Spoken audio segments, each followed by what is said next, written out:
honor po sa pangalan niyo. Kasi we admire you so Diba? much. Ginagawa ko lang trabaho ko sa bayan. But we love you po. Wow. We love I you. will comply with my corruption program.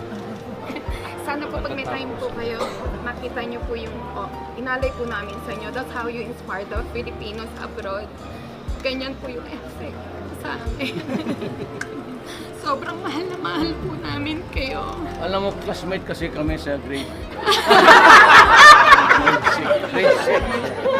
Ito po yung before the project. Ito po yung finished product po niya.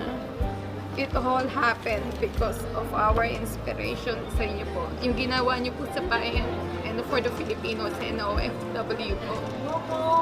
For the country. Can I have? And for the Signan ko na lang. Sa iyo, side Huwag po kayong susuko, tatay. Ay, hindi ako na Nandito lang po kami. exasperated lang ako kasi naghabol kasi ako ng corruption. Yes. Sabi ko, kung ganito kayo, may kausap ako ng pati kayo. Nahabol ko yung na yung Pilipino.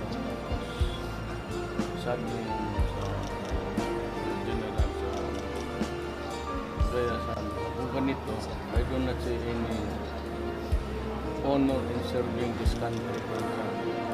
Pati kayo hanggang sa corruption. I'd rather resign. Gusto ninyo kayong papalit sa buhay. Ayaw ko.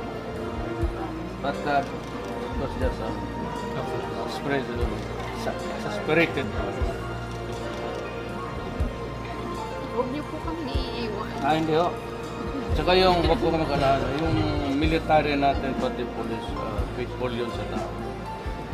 Kayo rin Hindi po. yung mapait ang sundalo ko at mga polis. Dandahan lang. Polis may problema ako, pero I will solve it.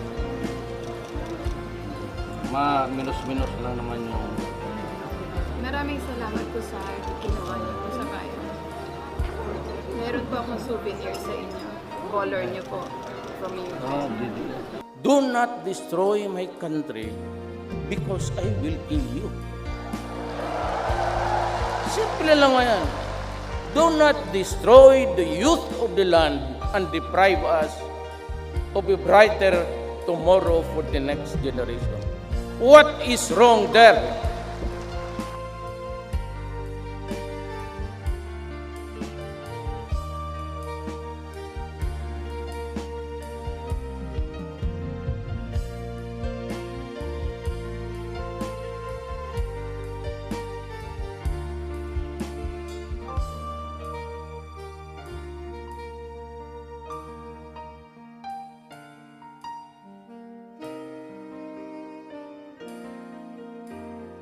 Maiksi lang po. Salamat for making me president.